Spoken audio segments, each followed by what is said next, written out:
Hi, it's Randy. A lot going on in the studio today. I have all my microphones lined up and ready to go. No, I would never record like this, but I just want to show you a new microphone that I got.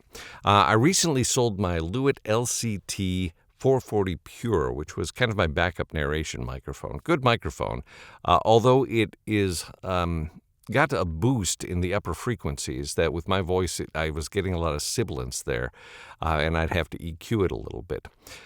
So I decided to try to find something that was a little bit flatter and didn't have that big boost in the upper end, and I think I found it.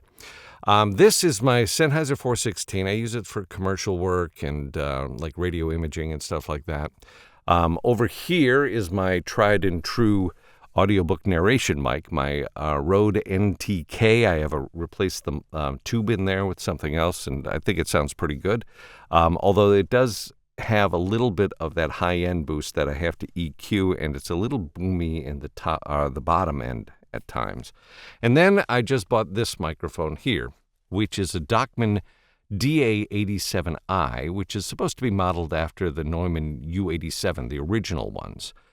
Does it sound like that? I don't know. I'm never going to find out because I can't bring myself to spend about $4,000 on a microphone. Just not going to happen. I mean, the first car I bought was $250.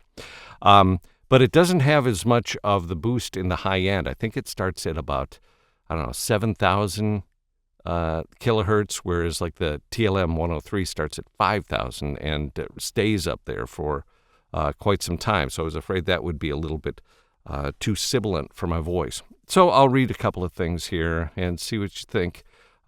This microphone is a little bit, you have to boost it up a little bit more than the other ones. That's the way the original U87, I guess, was set up. And there's a little bit more self-noise than the other mics or modern mics, but I think it sounds pretty good.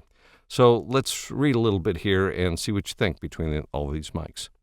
The Hangar Lounge bar sat at the edge of JFK's perimeter fence like a carbuncle, a low-slung dive bar that smelled of jet fuel and ancient cigarette smoke, despite New York's smoking ban.